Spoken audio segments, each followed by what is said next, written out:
ಇನ್ನು ಮುಂದೆ ನಿಮ್ಮ ನೆಚ್ಚಿನ ಧಾರಾವಾಹಿಗಳ ಫುಲ್ ಎಪಿಸೋಡ್ಗಳು ಸನ್ ನೆಕ್ಸ್ಟ್ ಆಪ್ನಲ್ಲಿ ಮಾತ್ರ.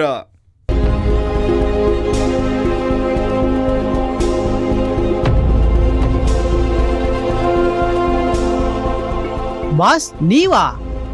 ಹ್ಞೂ ನಾನೇ. ಬಾಸ್ 8ನೇ ಅದ್ಭುತ ನೋಡ್ದಂಗಾಯ್ತು. ಯಾಕೋ ಏನಾಯ್ತು? ಏನು ಆಗಿಲ್ಲ ಅಂತ ಕೇಳಿ, ಆದ್ರೂ ನೀವು ಸೂಪರ್ ಬಾಸ್. ನೀವು ಸಾಮಾನ್ಯದವ್ರಲ್ಲ ಬಿಡಿ. ಏಯ್, ಏನೋ ಆಗಿದೆ ನಿನ್ಗೆ? ಯಾಕೆ ಹೀಗ್ ಮಾತಾಡ್ತಿದ್ಯಾ? ಹೆಂಡ್ತಿನ ಒಪ್ಸಿ ಕನ್ವಿನ್ಸ್ ಮಾಡಿ ಆಫೀಸಿಗೆ ಬಂದಿದ್ದೀರಾ ಅಂತಂದ್ರೆ ನೀವು ಸೂಪರ್ ತಾನೆ. ಅದು ಹೆಂಡ್ತಿನ ತವ್ರ ಮನೆಗೆ ಕರ್ಕೊಂಡು ಹೋಗ್ತೀನಿ ಅಂತ ಮಾತು ಕೊಟ್ಮೇಲೆ ಹೋಗೋದ್ ಬೇಡ ಅಂತ ಹೇಳಕ್ ಆಗಲ್ಲ. ಒಂದಂತೂ ಸತ್ಯ ಬಾಸ್, ಪ್ರಾಣ ಹೋಗ್ತಾ ಇದೆ ಅನ್ನೋ ಒಂದು ಕಾರಣ ಬಿಟ್ಟು ಬೇರೆ ಯಾವುದೇ ವಿಚಾರ ಇಟ್ಕೊಂಡ್ರು ಹೆಂಡತಿ ಕನ್ವಿನ್ಸ್ ಆಗಲ್ಲ. ಅಂತದ್ರಲ್ಲಿ ಅವ್ರನ್ನ ಒಪ್ಸಿ ನೀವು ಆಫೀಸಿಗೆ ಬಂದಿದ್ದೀರಾ ಅಂತಂದ್ರೆ ನೀವು ಸುಮ್ನೆನಾ? ಲೋ ಕೇಳಿ, ಇದು ಓವರ್ ಆಯ್ತು ಅನ್ನಿಸ್ತಿಲ್ಲ? ಇಲ್ಲ ಬಾಸ್, ಇದು ಸಾಮಾನ್ಯ ಕೆಲಸ ಅಲ್ವೇ ಅಲ್ಲ. ಹೇಳಿದ ತಕ್ಷಣ ಗಂಗೆ ಅಷ್ಟು ಸುಲಭವಾಗಿ ಒಪ್ಕೊಂಡ್ ಬಿಡ್ತಾಳೆ ಅಂತ ಅನ್ಕೊಂಡ್ಯಾ? ಅವ್ರು ಒಪ್ಕೊಂಡಿಲ್ಲ ಅಂತ ಅಂದಿದ್ರೆ ನೀವು ಆಫೀಸಿಗೆ ಬರಕ್ ಆಗ್ತಾ ಇತ್ತಾ? ಯಾಕೆ ಗೊತ್ತಾ ಬಾಸ್, ನೀವು ಬೇಡ ಅಂತ ಹೇಳಿದಾಗ್ಲೇ ಮನೇಲಿ ದೊಡ್ಡ ಯುದ್ಧನೇ ಆಗ್ತಾ ಇತ್ತು. ಕೊನೆಗ್ ನೀವು ಗೆಲ್ಲಕ್ಕಾಗ್ದೆ ಸೋಲಕ್ಕಾಗ್ದೆ ಗಂಡಾಂತರದಲ್ಲಿ ಸಿಗಾಕೋತಾ ಇದ್ರಿ. ಆದ್ರೆ ಈಗ ಎಲ್ಲ ಈಸಿಯಾಗಿ ಮುಗ್ದಿದೆ. ನೀವು ನಾರ್ಮಲ್ ಆಗಿ ಆಫೀಸ್ಗೆ ಬಂದಿದ್ದೀರಾ ಅಂತಂದ್ರೆ ಆಲ್ ಇಸ್ ವೆಲ್ ಅಂತ ಆಯ್ತು. ನೋಡು, ನೀನ್ ತಿಳ್ಕೊಂಡಿರೋ ಹಾಗೆ ನಾನ್ ಕನ್ವಿನ್ಸ್ ಮಾಡೋದಕ್ ಹೋಗೇ ಇಲ್ಲ.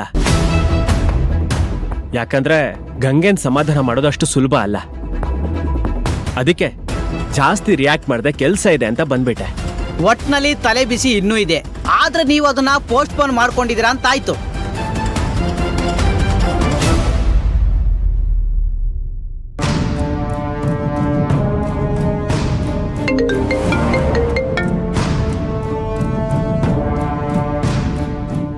ಹಲೋ ಗೌರಿ. ಹಲೋ ಅಭಯ್ ಅವರೇ, ಏನಾಯ್ತು? ಗಂಗೆನ್ ಇವತ್ತು ಊರಿಗೆ ಕರ್ಕೊಂಡು ಹೋಗ್ತಿಲ್ಲ ತಾನೆ?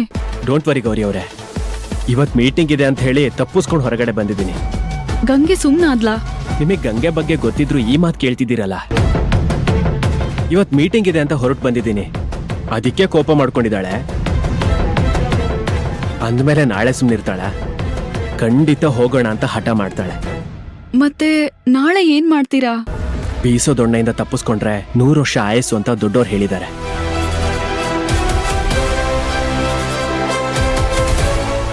ಥ್ಯಾಂಕ್ ಯು ಅಭಯ್ ಅವರೇ.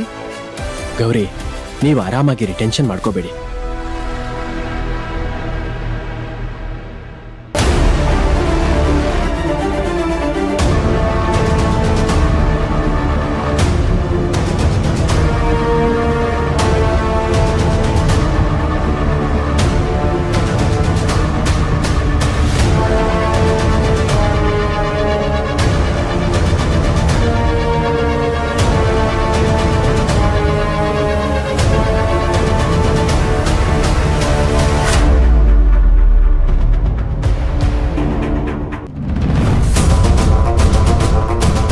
ಸರ್, ನೀರು ತಗೊಂಡು ಬರ್ತೀನಿ. ಸರಿ, ಬೇಗ ಬನ್ನಿ.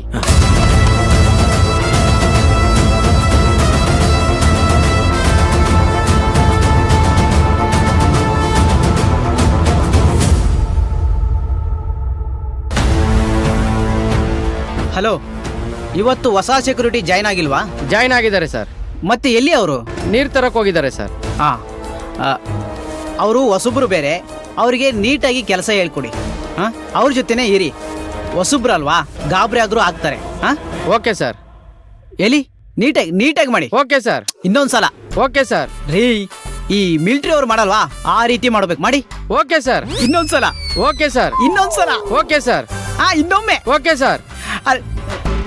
ಪ್ರಾಕ್ಟೀಸ್ ಮಾಡ್ತಾ ಇರಿ. Okay sir. ಅಯ್ಯೋ, ಇವ್ರೊಬ್ರಿಗೆ ಇಷ್ಟೊಂದ್ಸಲ ಸೆಲ್ಯೂಟ್ ಮಾಡ್ತಾ ಇದ್ರೆ ಕೈಯೆಲ್ಲ ನೋವು ಬಂದ್ಬಿಡ್ತದಪ್ಪ.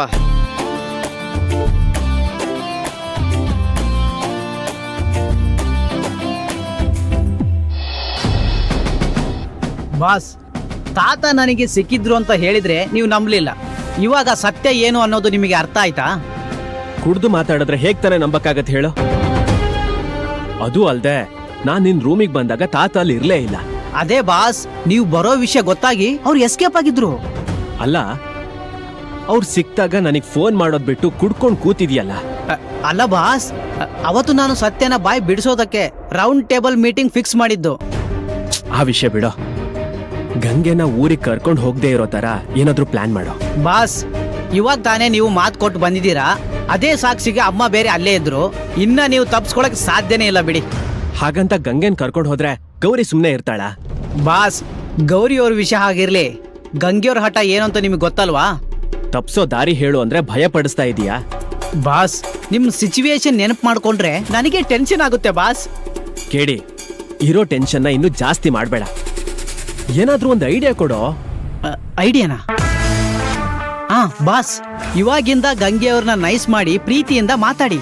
ನಾಳೆ ಅವರು ಊರಿಗೆ ಕರ್ಕೊಂಡೋಗಿ ಅಂತ ಹೇಳಿದ್ರೆ ನೀವು ತಪ್ಸ್ಕೊಳಕ್ಕೆ ಸುಲಭ ಆಗುತ್ತೆ. ಹಾಗೆ ಹೇಳ್ತೀಯಾ? ಹೌದು ಬಾಸ್, ಯಾವತ್ತೂ ಅಷ್ಟೇ. ಹೆಂಡ್ತಿರ್ನ ದಾರಿಗೆ ತಗೊಂಡ್ಬರೋದಕ್ಕೆ ಇರೋದು ಒಂದೇ ಒಂದು ದಾರಿ, ಹೆಂಡ್ತಿರ್ನ ನೈಸ್ ಮಾಡಿ ಪ್ರೀತಿಯಿಂದ ಮಾತಾಡೋದು. ಈಗೇನ್ ಮಾಡ್ಬೇಕು ನಾನು? ಬಾಸ್, ಈಗ ಗಂಗೆಯವರಿಗೆ ಫೋನ್ ಮಾಡಿ ಪ್ರೀತಿಯಿಂದ 4 ಮಾತಾಡಿ. ಅವರು ಹಾಗೆ ಕರ್ಗೋಗ್ಬಿಡ್ತಾರೆ. ಹ, ಸರಿ, ಈಗಲೇ ಮಾಡ್ತೀನಿ.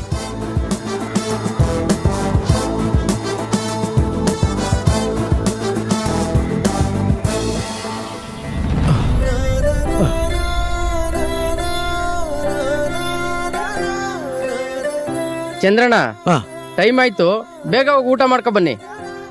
ಆಯ್ತು ಸರ್. ಸರಿ. ಸರಿ. ಸದ್ಯ ಅಭಯ್ ನಮ್ಮನ್ನ ಗಂಡಾಂತರದಿಂದ ಪಾರ್ ಮಾಡ್ದ ಕಣೆ. ಅದಕ್ಕೆ ನಾನು ಅವಾಗ್ಲೇ ಹೇಳಿದ್ದು, ಏನು ತಲೆ ಕೆಡ್ಸ್ಕೊಳಕ್ ಹೋಗ್ಬೇಡ, ಅಭಯ್ ಅವ್ರು ಏನಾದ್ರೂ ಒಂದ್ ಹೆಲ್ಪ್ ಮಾಡ್ತಾರೆ ಅಂತ. ಅದ್ ಸರಿ, ಗಂಗೆ ಸುಮ್ನಾದ್ಲಂತ? ಖಂಡಿತ ಕೋಪ ಮಾಡ್ಕೊಂಡಿರ್ತಾಳೆ. ಮತ್ತವಳನ್ನ ಹೇಗೆ ಸಮಾಧಾನ ಮಾಡ್ತಾನೆ? ಮಾಲ್ಗೆ ಅಲ್ಗೆ ಇಲ್ಗೆ ಎಲ್ಲೋ ಕರ್ಕೊಂಡ್ ಹೋಗಿ ಸಮಾಧಾನ ಮಾಡ್ತಾರೆ ಬಿಡಮ್ಮ. ಒಟ್ನಲ್ಲಿ ಇದನ್ ದೊಡ್ಡದ್ ಮಾಡ್ದೆ ಅಭಯ್ ಜೊತೆ ಅವಳು ಖುಷಿಯಾಗಿದ್ರೆ ಅಷ್ಟೇ ಸಾಕು ಕಣೆ. ಅಮ್ಮ, ಗಂಗೆದು ಹಠಾತ್ ಸ್ವಭಾವ ಆದ್ರೂ ಕೂಡ ತಾಳ್ಮೆಯಿಂದ ಅವಳಿಗೆ ಹೇಗ್ ಅರ್ಥ ಮಾಡಿಸ್ಬೇಕು ಅನ್ನೋದು ಅಭಯ್ ಅವ್ರಿಗೆ ಚೆನ್ನಾಗ್ ಗೊತ್ತಿದೆ. ಅದನ್ನ ಅವರೇ ನೋಡ್ಕೋತಾರೆ ಬಿಡು. ನಿನ್ ಮಾತ್ ಸತ್ಯ ಗೌರಿ. ಒಂದ್ ಕಡೆ ಹಠದ್ ಸ್ವಭಾವ ಇರೋ ನನ್ ಮಗಳನ್ನ ಚೆನ್ನಾಗ್ ನೋಡ್ಕೊಂಡ್ರೆ, ಇನ್ನೊಂದ್ ಕಡೆ ಅವಳ ಆರೋಗ್ಯ ಸರಿ ಇಲ್ದೇ ಇದ್ರು ಅವಳಿಗೆ ವಿಷಯ ಗೊತ್ತಾಗ್ದೇ ಇರೋ ಹಾಗೆ ಮ್ಯಾನೇಜ್ ಮಾಡ್ತಾ ಇದ್ದಾನೆ.